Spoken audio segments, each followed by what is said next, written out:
I'm Jennifer Griffin, and I work for Fox News. I'm 41 years old. I was diagnosed when I was 40. That was my birthday present. Well, I had just given birth to my third child, and I was weaning my son, Luke, who was 6 months at the time when I found the lump.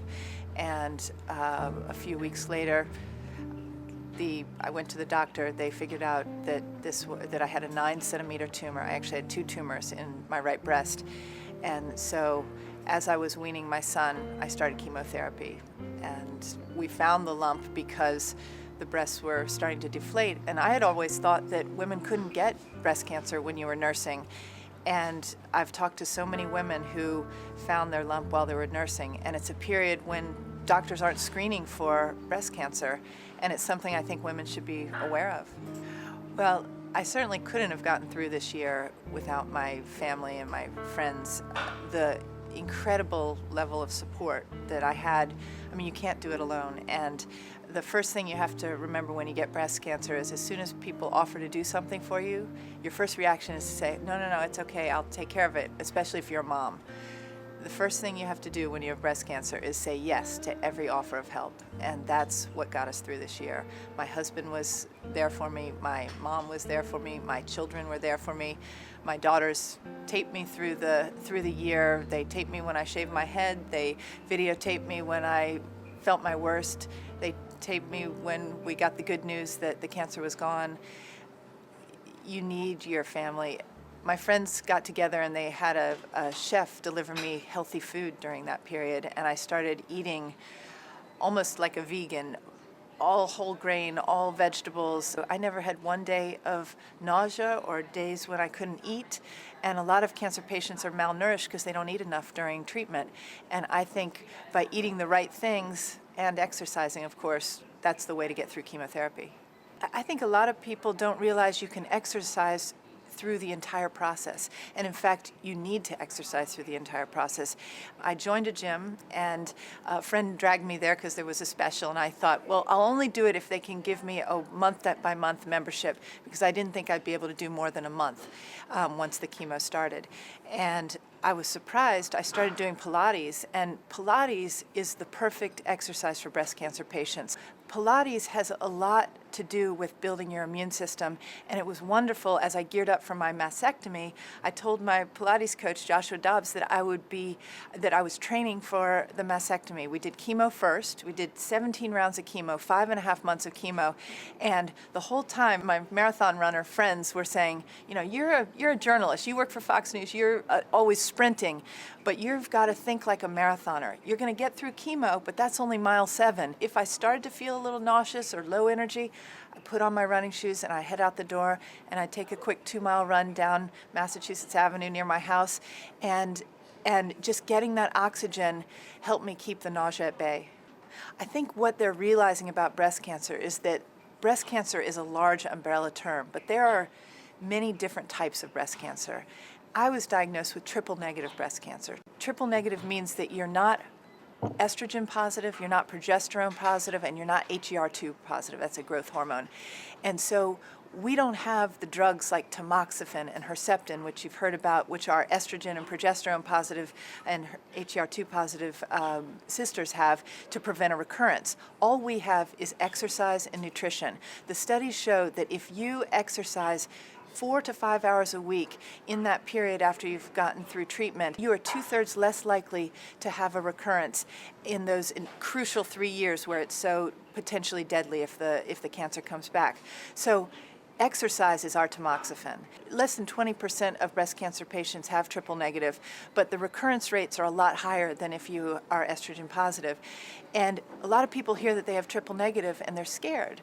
But I'm here to tell you that the tumors may grow very quickly, but they also respond very well to chemotherapy. And so chemo is your friend if you're diagnosed with triple negative.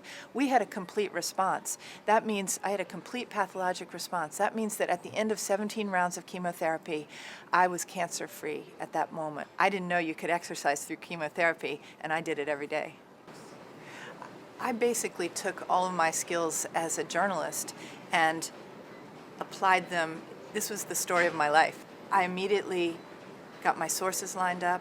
I went on the internet and researched this disease. I got a PhD in oncology, and my doctor, Claudine Isaacs at Georgetown, who saved my life, she would joke with me, and I'd say, it's just because I'm not working right now. Normally I'm kneecapping generals in the Pentagon and cornering them, asking about what's going on in Afghanistan or Iraq. And I hounded her. I'd send her emails in the middle of the night when I'd come across something on the internet about bisphosphonates or this, that, and the other. We decided to throw in a chemotherapy drug that was used for colon cancer. Carboplatin is typically used for colon cancer, but there have been studies that show that, and we would be reading the same reports, and because of the internet these days, you can be your own advocate, you can be your own researcher, and you have to be. You cannot trust your doctors. As much as I love my team at Georgetown, I cross-checked everything they said. I had 2 and 3 other opinions. I read about everything online. I made sure that I knew as much as the doctors. And you have to take your own case into your own hands, because if you don't, you'll find that mistakes happen, or there are new developments all the time in breast cancer research. And so I just used all my journalistic skills and applied them towards researching what was going on across the country in terms of triple-negative breast cancer. I talk to women all the time who find that their initial pathology reports are wrong, that they were diagnosed with the wrong kind of breast cancer. So always get your pathology redone by a second lab. You have to make sure, and it's like for a journalist. We would never go to air. I would never go on Fox News with one source. We have a 2-source rule in journalism, and that's what I applied to my breast cancer research and fight, and it paid off in the end. The fight is completely within. I'd cover war zones and wars for my entire adult career. We lived in the Middle East for 8 years. I work at the Pentagon. I travel with the military to Iraq and Afghanistan. I never expected to be fighting a war within myself. But what I learned in those years of covering wars is that the mental fight is as important as everything else that you do. And there's also very interesting statistics. There's a real similarity between breast cancer survivors and patients and wounded vets, because the wounded warriors, the thing they're facing when they come back from combat is, how do you avoid getting PTSD, post-traumatic stress syndrome? Well, I meet a lot of breast cancer survivors who clearly have suffered from some form of PTSD, because what you go through during those 9 months of treatment is nothing short of a war. And it takes a mental fight, and that's where She's a Fighter comes in, because if you're gonna fight this, you gotta fight it on the mental and a physical level. Exercising during chemotherapy and radiation helps you feel in control of a very uncontrollable situation. And I feel like every breast cancer patient, you need to do as many things as possible to make you feel in control of your body and in control of all the crazy things that are happening to your body, all the toxins that they're putting in. You want to make sure you're not putting any additional toxins in with what you're eating or what you're drinking, and you want to sweat it out. You want to be sweating those toxins out. You want to be drinking a liter of water a day, so that or a gallon of water a day. I was keeping pitchers by my bed to just flush that chemotherapy out. And exercising is the key to feeling in control during this process.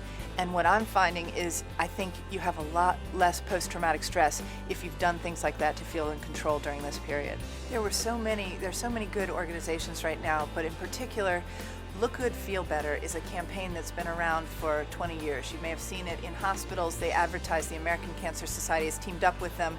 The cosmetics industry essentially donates millions of dollars of product every year, and makeup artists and hairstylists go around to hospitals, and they give sessions to cancer patients as to how to combat the effects of chemotherapy and radiation when you lose your hair, when you lose your eyebrows, when you lose your eyelashes.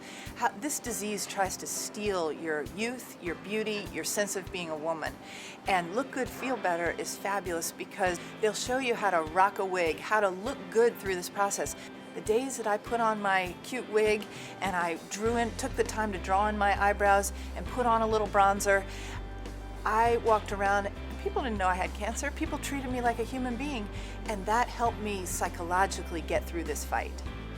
I'm Jennifer Griffin. I survived breast cancer, and I'm a fighter.